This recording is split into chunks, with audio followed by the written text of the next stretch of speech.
Kali ini kita membicarakan hal yang tidak umum, sangat tidak umum. Namun itulah apa yang ada dalam pikiran kaum New Mind. Kita ingin membuat Indonesia menjadi negara yang berdaulat dalam waktu yang cepat. Salah satunya adalah menjadikan bangsa Indonesia bangsa yang pintar, open mind, dan penuh dengan langkah terobosan. Maka dialog dengan mitra bisnis saya baru-baru ini mungkin bisa menjadi kontribusi untuk menambah pintar bangsa Indonesia. Tahun lalu ketika kapal The Match Oceanic diluncurkan, sebuah kapal pinisi yang panjang berlayar komersial pertama, kami bermalam bersama di kapal tersebut. Diskusi-diskusi bisnis dan hal-hal personal enak didiskusikan di sana waktu itu. Salah satunya adalah diskusi tentang podcast and games-nya miliknya, yang menurutnya cara memintari bangsa Indonesia adalah dengan menghadirkan orang-orang bermutu dengan pertanyaan-pertanyaan yang berbasis ilmu pengetahuan yang baru dan dalam, lalu disebarkan dengan sosial media. Targetnya setiap podcastnya ditonton 4.000 orang saja. Sudah senang rupanya Pak Gita Wirjawan ini. Dan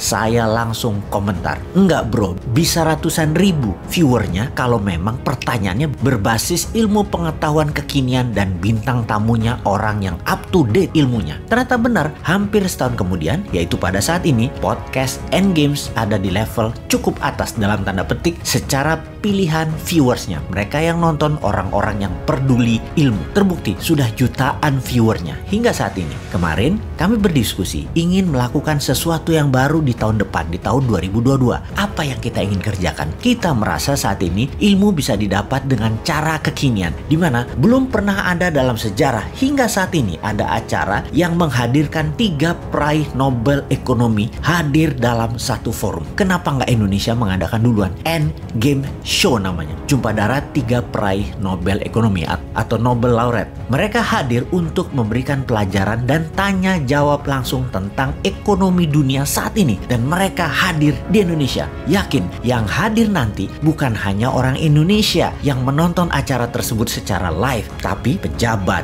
direksi BUMN, juga pejabat negara tetangga ASEAN dari Filipina, Malaysia, Singapura, Thailand, dan lain sebagainya. Mereka hadir dan mengirim petinggi mereka. Pak Gita Wirjawan sebagai hostnya, sebagai Oprah Winfrey-nya di acara Endgame Show tersebut. Siapa yang akan diundang? Paul Krugman misalnya, kita akan undang. Juga saya mengusulkan diantaranya adalah Profesor Michael Hudson. Walaupun dia belum meraih Nobel Ekonomi, namun sebagai bintang tamu, sebagai pengisi forum dialog bersama para peraih Nobel Ekonomi tersebut akan seru banget diskusinya. Oh ya, Paul Krugman adalah sahabat juga salah satu penasehat bidang ekonomi dari Dr. Mahathir Mohamad yang saran-sarannya banyak membawa kemajuan ekonomi Malaysia di kala itu. Saat ini nama-nama dalam list Nobel Ekonomi sedang kita daftar. Siapa yang bisa hadir dan memaparkan ilmu mereka di Indonesia di tahun 2022? Pastinya ilmunya New Mind, yaitu ekonom yang mempunyai ilmu New Economic Model. Target kita rekamannya nanti akan diterjemahkan bahasa Indonesia, di mana kami yakin bahwa banyak orang akan belajar dengan kehadiran 3 manusia pakar ekonomi tersebut di tahun 2022. Itulah acara Endgame Show pertama, mendatangkan 3 Nobel Laureate bidang ekonomi. Tidak berhenti di situ. Di tahun 2023, acara berikutnya, sahabat Pak Gita Wirjawan akan bergabung. Tony Fernandes, Sir